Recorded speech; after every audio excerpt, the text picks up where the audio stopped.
So this is the ignored pandemic, right? How exactly did we get here? Where we're having these metabolic conferences throughout the United States with the SMHP, with Doug and others. This is the obesity epidemic over the last decade or 2 decades. It's spreading like a virus. Are we thinking about this critically? Are we thinking about what is it that's going on here? And if you're looking at where we got right now, this is from 2020, this is from the CDC, there's more than 16 states with obesity rates above 35%. That's just amazing to me. This is where we've gotten. And so what do our best and our brightest think? And this is a highlight presented from the Obesity Society just 5 or 6 years ago, talking about how complicated obesity is. Does this look understandable to you guys? Can you explain this to a 6-year-old? They've been talking about calories for over 50 years. So this is what the convention told me 7 years ago, that keto and IF will cause disordered eating. So in my practice, I just hadn't seen that. I had seen so many people with binge eating resolve and food addiction resolve. So I published my case series. My patients aren't like yours. So it's a complicated graph here, but all you have to know is basically binge eating symptoms improve with a low-carb diet and with intermittent fasting introduced. They have reduction in food addiction. And as the speaker just before mentioned, it could be complicated, and there's some element of selection bias here. There's only a couple of patients. But my patients were not what the convention said. And there's been further work. My partner, Dr. Laura Buchanan, has done work in group meetings where she empowered patients with CGMs and a low-carb diet at Wake, and she measured their food addiction symptoms before and after systematically, basically resolving it completely. They also say don't use keto in severe hypertriglyceridemia. Who's heard the NLA's guidelines? Has anybody heard the NLA's guidelines? This was 5 years back. They said don't use keto in high triglycerides. These are our best and our brightest. Right? And I'm like, wait a second. I've had patients with 1,000 come down to under 100. Just a couple. Well, Eric Westman's posted a paper several years ago showing that a low-carb diet systematically reduces triglycerides more than a low-fat one. What's going on here? Should we trust the convention? This is the National Lipid Association versus tiny metabolic practice, social media antagonists, and slayer of dragons. Who should you trust? And they say diabetes improves with weight loss and calorie restriction, not carbohydrate restriction. Has anybody heard that one? Yep. It's a lie. So I published another case series. Here's 3 patients from my clinic, just when 1 student was there. A1Cs of 12 going to 6 off of insulin. They didn't lose much weight. This group lost about 8 pounds on average. And this was a big deal when I went to go get it published. They're like, you can't say that it's not without weight loss. They lost 8 pounds. I'm like, yeah, they lost 1 point of A1C per pound. That's a freaking miracle. And since then, we have more data now. This is a meta-analysis showing that there's a linear association between A1C and carbohydrate intake, which we all could have known. In fact, all of your patients knew that on their N=1 experiment with the CGM. So the convention is just wrong. It's just wrong. Here's the convention again. Keto dieters raise LDL because of saturated fat. Who's heard that? Right? Well, in my clinic, we've seen some of the largest LDL drops documented in the medical literature. And we published it. A 480 drop in LDL. A 223 drop in LDL. And they didn't change their saturated fat intake. 480-point decrease. And I'm sure the cardiologists in the room will know about the latest and greatest drugs. This is a drug called Repatha. Has anybody heard of Repatha? The front row may know of it. But Repatha, which is a $10,000 an injection drug, lowers LDL by 60 points. It's a $1 billion valuation. Nobody's given me $1 billion valuation yet, as far as I'm aware. So we have a documented nutritional therapy in the medical literature, most seen ever, better than the best drug. Should we trust the convention? The convention says that a Mediterranean diet is better than a keto diet. Have you heard that? A Mediterranean diet is a keto diet? This is Dr. Tro and Dr. Eric Westman working together to write a letter to the editor. What they did in this publication, this is Gardner, who Dr. Andreas talked about in his Diet Fits study. Dr. Gardner, what he did was very interesting. In Diet Fits, he equalized the arms by telling everybody to drop sugar and flour, the highest glycemic carbohydrates. And what he did in this study was very manipulative. He said, we're going to compare keto, we're going to compare Mediterranean, and what we're going to do is, if you're in the keto arm, stop all your diabetes medications. And if you're in the Mediterranean arm, stop 50%. And then when he went to go publish his findings, he said, see, there's no difference between keto and Mediterranean. The A1Cs are equal. We had a good talk earlier about selection bias. We don't hear that against the convention. We hear it against low carb. We're biased, we're focused, we're not considering other theories. I'm not sure the convention is doing that either. Here's another one. Convention, use GLP-1 drugs, use hormonal drugs, right? Because it's a miracle and obesity is genetic. Has anybody heard that one? Right? Here's our weight loss results, de-prescribing $4,000 per patient annualized. Right here. These are an employer came to us and said, we want you to bring metabolic health to our company. I didn't pick them, they picked me. And we have over 100 employees now in our program. And what have the results been? 34 pounds weight loss in about 6 months. We calculated the cardiac risk reduction, it was 44%. Does anybody know what this line is? That's the STEP trial for semaglutide, also known as Ozempic. We beat Ozempic.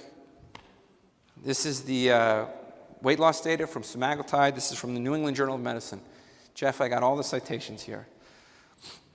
Here's Harvard's food pyramid. Here's the MyPlate. Who is this going to help? And have the Americans followed these guidelines? Predominantly, yes, they've tried. I saw Americans do, they want to help, they want to do the right thing in general. I believe that. I believe that. Nobody wants to be obese. I haven't met one person who wanted to be obese. Not one in over 2,000 clinic, 2,000 patients in our clinic. So has a public health policy, has any of this succeeded? As a medical group, have we succeeded at all? Well, 74% of adults are overweight or obese. I mean, just think about that for a second. 74%. 40% of children and adolescents are overweight or obese. Children. Are the children not following the guidelines hard enough? Can we use that as an excuse? Can we blame the victims? Have we succeeded at all? No. And what do most doctors and dietitians say? They should say, maybe we need to focus on calories. Get your calories down. Even low-carb people are sticking to these calories. These are the most common advice we give people. And while it may be true that they need to create a caloric deficit, I think it's very complicated. What will patients do with that? What will they actually do with that information? It's like a flat tire and saying, you need to pump more air than you let out. It just doesn't help. We should ditch it. So this is the most common advice. Use MyFitnessPal. Track your caloric intake. Who's seen this advice? Who's been given this advice? Just raise your hand if one of these things has been told to you. So you were given a dietary prescription. Did anybody here get informed consent? Was anybody told what are the side effects? How well will it work?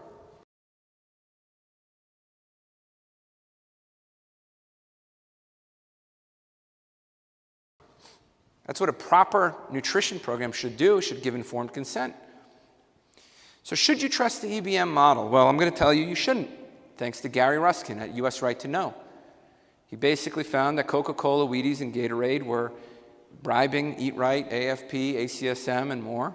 Could this money and this influence have resulted in a myopic focus on calories and EBM to the detriment of other things? What was ignored if we've been focusing on the energy-based model? As far back as 1982, we knew people cannot accurately track calories. I went back to literature before the time of the low-carb bias. She basically showed that most people can't accurately track or log.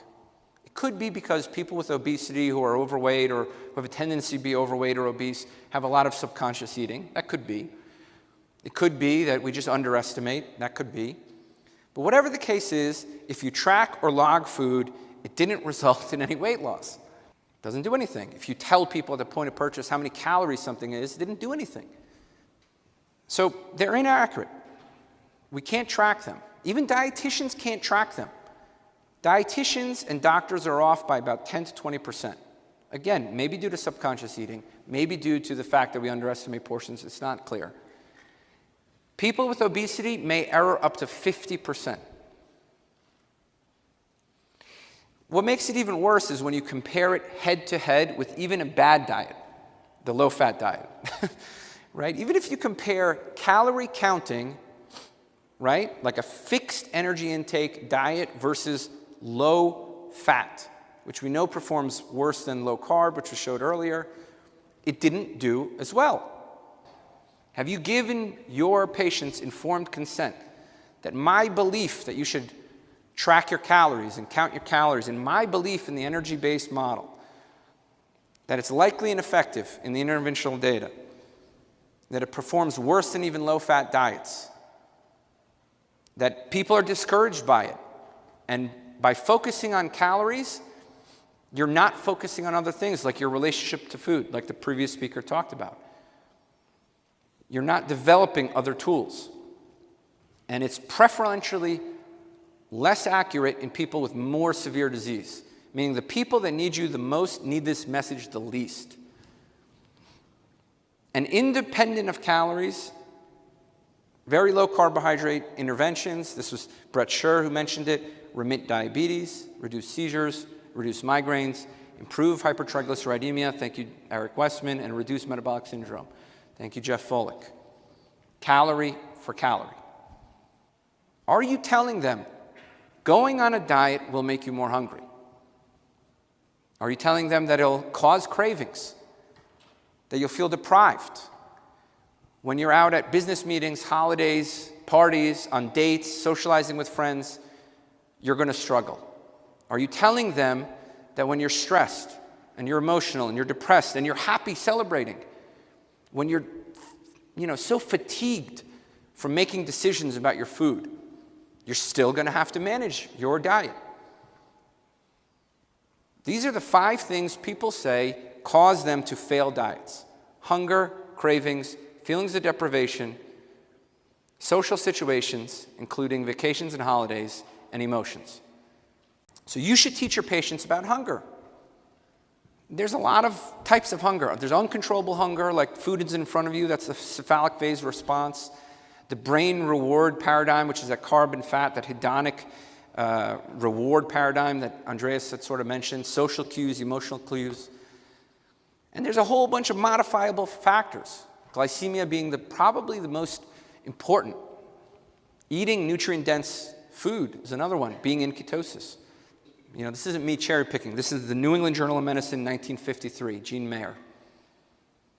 When he asked the question, what is hunger? Is it in the brain? Is it in the gut? Where does hunger come from? They thought maybe there was organs or whatever.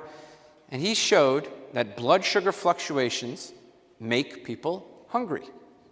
Who's been ignoring this? So this is what he wrote. The glucostatic mechanism suggested here seems to provide a basis for precise regulation for the desire for food or satiety. Okay? This is another study looking at blood sugar fluctuations. And those nadirs, right, in controlled conditions, Insulin's effect on glycemia is what drove human hunger. Hunger was the greatest when the blood sugar was the lowest. Also interesting, 1996 was about the time that Gary Ruskin found out that Coca-Cola was paying the AFP and the ACSM. So a signal for hunger in humans is associated with transient declines in blood glucose, 1996. Who is this? Oh, this is Campbell's work. Okay, Campfield, yeah. So this is actually an interesting one. We've heard a lot about controlling for calories. So this is a calorie for calorie comparison. Taste-matched shakes, calorie-matched shakes given to people. And all we're measuring is what happens to their future hunger. What happens to them? When do they initiate another meal? And you can see there's one group of people here that initiate another meal in 60 minutes. That's the carbohydrate group. And there's another group that initiates a meal 2 hours, sometimes 3 hours later. This is Rajita Sinha from Yale, where I trained in internal medicine residency in 2011. She said, is it insulin or glucose? She measured what happens to people's hunger with blood sugar fluctuations, and she showed that a 20-point drop in blood sugar is what caused the brain to light up and people to say, I want food. A 20-point drop, right? That's all it took. It wasn't the insulin. They had to allow the blood sugar to come down. It was the glucose and insulin relation that did it. Transient, modest reductions in circulating glucose decrease prefrontal cortical inhibitory control and could promote overeating, particularly in an environment inundated with visual cues of high caloric food. Again, with the calories. This is another work from David Ludwig showing that total blood energy is actually decreased with a high-carb meal. This was a very interesting one. This is very recently as the advent of CGMs came out, showing that hunger relates to the time of day with the lowest blood sugar.